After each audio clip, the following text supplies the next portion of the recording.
Hello guys, welcome to my channel. Today I'm going to talk about Zenless Zone Zero. I played both Closed Beta 2 and Closed Beta 3, and I will go over all of the improvements Hoyoverse has made and whether it's worth getting into this game. This game will be available on PC, iOS, Android and PS5 on the day of release, which will be on the 4th of July. This time around, they're releasing PlayStation 5 version right away, unlike in Star Rail where we had to wait for several patches, so I guess that's pretty nice. However, for controller support, if it's anything like with other Hoyoverse game, Android will most likely not have official controller support because that's usually an iOS exclusive for mobile devices, just as a heads up. Let's begin with the big elephant in the room. TV screens. In the Western community, including my own opinion, we really dislike the TV screens. There was just too much of them and way too little of combat. Fortunately, in Closed Beta 3, they reduced the amount of TV segment, as I like to call it, significantly a lot. I would say now it's equivalent to the time you would spend on Honkai Star Rail puzzles. The TV screen also now has a double speed option where you can speed it up. However, to speed up the segment, you had to hold down a button, which was a bit uncomfortable and annoying instead of just having a on/off switch.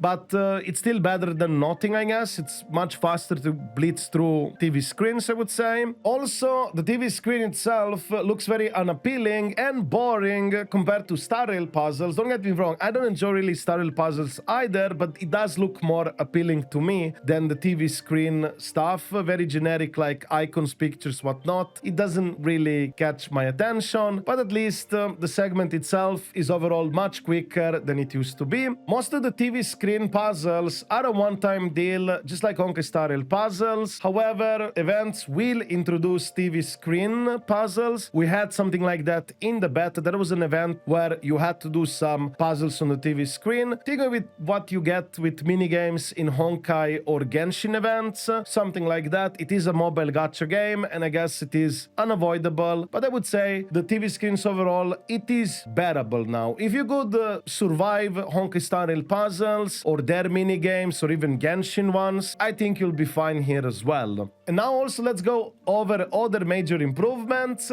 Story and side quests no longer require stamina. Yes, this was very wild that originally the story and side quests did cost stamina because that's what old Honkai Impact 3 used to be, and it was very weird to me that they would decide to have such an antiquated feature in the newer game. But fortunately they changed it so you can do it right away. It is locked in behind your account level. Think of it like adventure level equivalent of Genshin or in Star Rail Trailblazer level. The stamina cap is set to 240, just like in Honkai Star Rail. The story mode itself also has a hard mode that takes you straight into combat only, bypassing the TV screens and any kind of story for additional rewards. To access the hard mode of the story, you have to beat the story stage first. Think of it something similar that you had in other typical gacha games with stages, where you do the story mode and then you just do a hard mode version of itself for extra additional rewards. It's alright, I guess. There is also a skip button in the story. You can skip 90+% of the story, including main story. The cutscenes are not skippable, but do keep in mind this feature was available in the beta. We do not know if the release of the game will have this feature as well. The game does offer also two modes of difficulty. You have story mode and challenge mode. Let me translate this mode for you. The story mode is basically the journalist difficulty, and the challenge mode, I would say it's the normal mode. So if you want to have a normal gameplay, just do challenge mode. I also like to talk about the FPS option in the settings. You have 60 FPS, 120 FPS, and also unlimited FPS option. But do keep in mind, this was available in the beta. It's a very highly likelihood that the FPS option is gonna be locked at 60 for PC, and iOS is probably gonna have an exclusive deal with Hoyo to have unlimited FPS. Just a heads up, it was available in the beta. I hope it does stay in the live version of the game as well. That would be very nice. The game now also offers multiplayer co-op. However, it is only for weekly bosses. It is very likely likely they will add more co-op features on release, such as co-op events, and so on. Just having the ability to do co-op, it already gives you some potential, but at the same time, it could end up like being in Genshin, where the co-op is not really that meaningful, but there might be some occasional event where we get to do that. I certainly hope it's not the Snake PvP minigame co-op stuff, if you ask me. I hope it's something more fighting related. Speaking of combat, combat also has seen significant improvements. Parrying now requires more attention. It used to be easier to parry. Now you have to time it a bit better. It does make battles more engaging, I would say. They also added a lot, and I really mean by a lot, of new enemy varieties. There's way more variety of enemies on the launch of the game compared to what Genshin Impact had at launch, which was very surprising. I would say it's pretty cool they added a lot of new enemies, because all of these new enemies also have different type of attacks, so you have to learn when to time your parries and dodges and so on, so I guess it's pretty cool. Also, Hoyo did implement additional abilities for each character in the game. For characters to gain this passive additional ability effect, you either have to have two characters of the same element or two characters of the same faction. So team building is gonna be pretty interesting if you want to get these additional abilities. I think it's pretty cool, but it could also be very not free-to-play friendly if you're being hard locked into needing specific two type of characters to be played together. And imagine they're being released back to back, and as a free-to-play, you might not be able to get them back to back. But nevertheless, I think it's a cool system. Also, agents now have specialties, or we can just call it roles. We have an attack role, which is basically a high DPS type of character that you will want to maximize the DPS whenever you stun the enemies. Yes, enemies do have toughness bar equivalent of star rail, so you can basically break them, and while they're being dazed, you can, with these type of attack characters, you can do a lot of damage while they're in that state.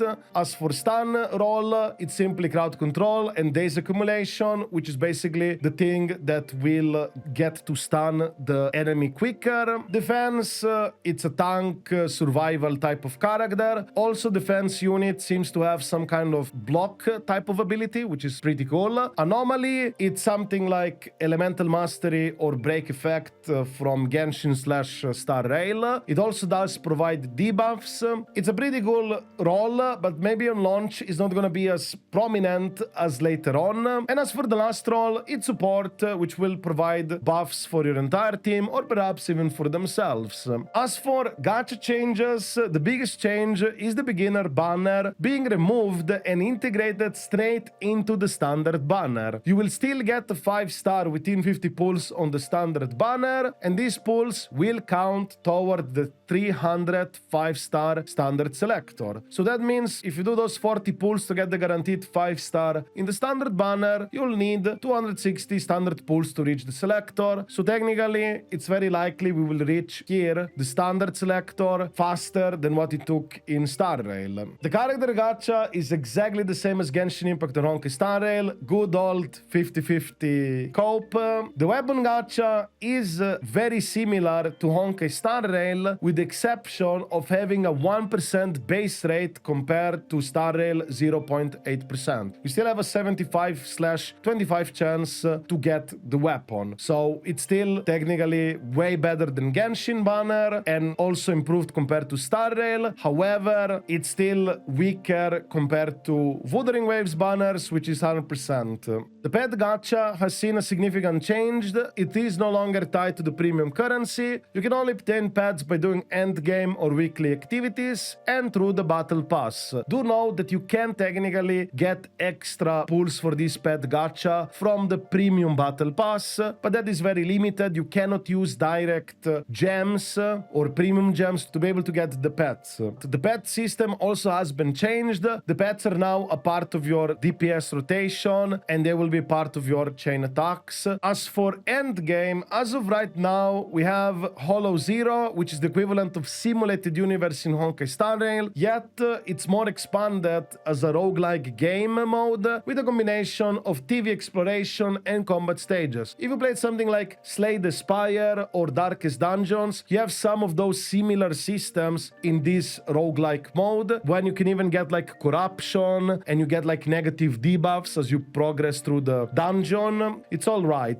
However, the TV screen segment of it, it still, to me at least, doesn't look that appealing, but it's still fun. Hopefully they will improve the aesthetic of it. I would say it would make it much better in that way. In the second endgame mode, it's Shio Defense. It is equivalent of Spiral Abyss in Genshin Impact or Memory of Chaos in Honkai Star Rail. Overall, I would say that Zenless Zone Zero has a lot of potential. I believe it will follow the Honkai Star Rail route, where we will see the difficulty increase over time, such as adding extra floor 11 and 12 in Shio Defense endgame mode. Hoyoverse will most likely add new endgame modes to incentivize players to pull more units for these new endgame modes. The start of the game will definitely be a smooth ride. I highly recommend starting this game as a day one player, especially if you want to play it long term. That way you will have a smooth progression over the year, and more importantly, you will not miss out on any crucial event exclusive weapons.